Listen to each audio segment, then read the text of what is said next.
Okay, Jenny Herbert-Smith. I'm a sculptor in Sydney.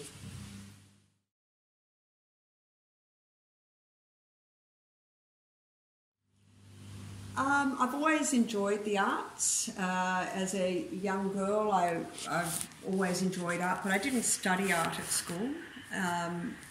I bought my first painting with my first pay packet, so it definitely enjoyed art. I remember many years ago hearing Billy Connolly, the Scottish sculptor, talk about finding a passion, and he suggested when you walk down the street, what is it that keeps grabbing your eye?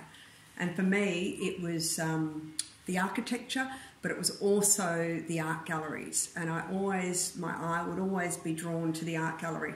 Not to go in, I was too scared, but to see art. And many, many, many years later, I decided to study art just in a local studio.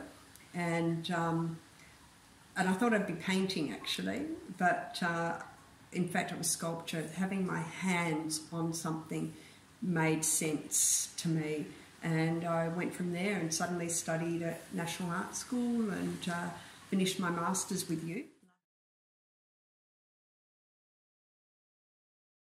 Yes, the steel for me made sense because with welding, you don't have to plan. You can cut and then use a weld just to grab. So there's you don't have to be a carpenter and plan things. So you can really behave quite spontaneously. You can, if it's thin enough, you can use your body to twist, turn, or just using welds to make connections at angles that you couldn't get in any other material without planning. So the spontaneity is what I loved about and what I still love about with working with steel.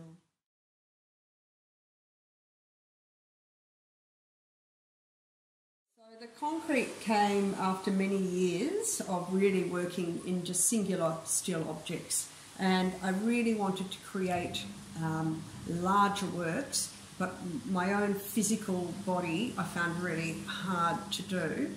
Then I introduced concrete. Now I'm, of course, getting big with concrete, which is physically hard, but I found that allowed me to increase the scale with not too much material. So I can contract and expand depending what I'm after. But I love the fact that it's also an industrial material that people have that association with, but both steel and concrete I'm using as an art form.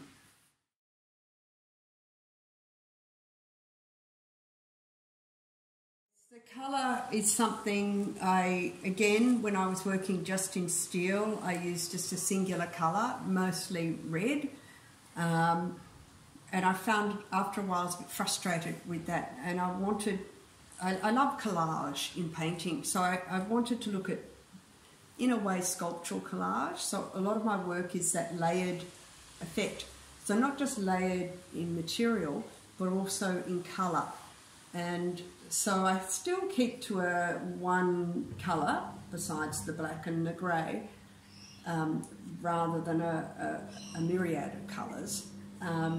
And I just find that creates a different tension within the work and makes the eye travel from the colour to the different, more neutral.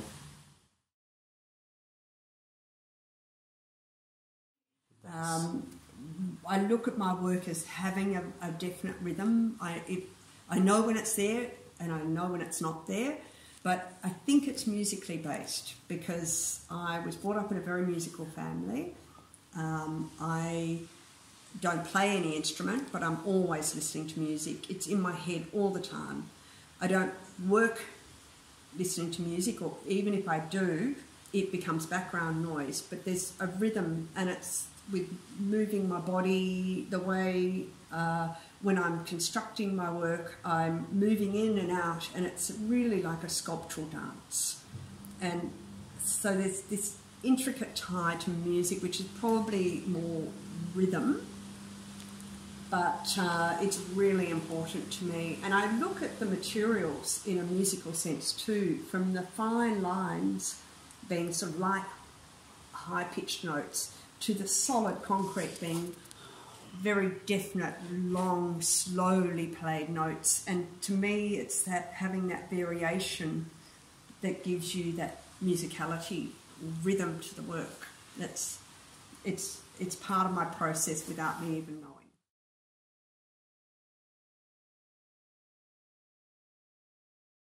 And maintain a connection like a note in a composition. You know, you play the note, then there's silence. And how long before the next note is played and you can remember the whole composition or it's lost is similar with this with space. So space is to me like silence in music. And so how far away can this go? How close? Where's the connection? And each time the connection is different, a different composition. So it's a sort of layered and real. I mean, space to me is equally as important as the solid material. It's when I write about my work, it's steel, concrete, space. It's absolutely no different to silence in music.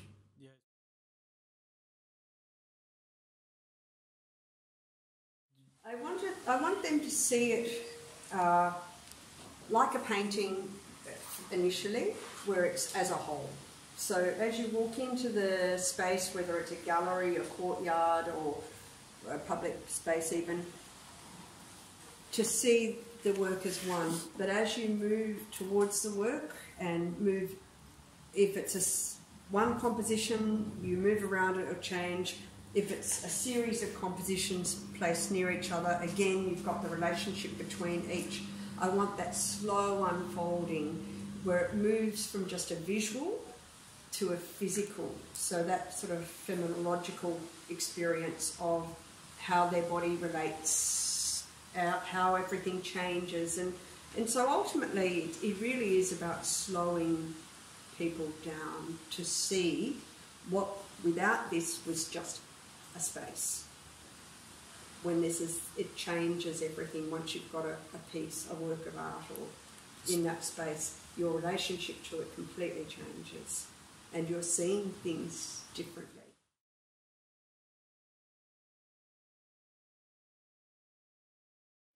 With the rhythm and music, I think that's part of me. I can't escape that. That's just is my process. In terms of material, I have been looking at acrylic, introducing acrylic, because I love in a fluoro type acrylic, there's a really strong, beautiful line, but it's a bit of a struggle for me to get that to work at the moment, but I've not given up. I have got some works on the way that are incorporating it. I guess I would like to work bigger, so increase the, this work here, I'm starting to increase the line, but even bigger, to see how it would work as an ensemble in a big space. Thank you. Lots of words.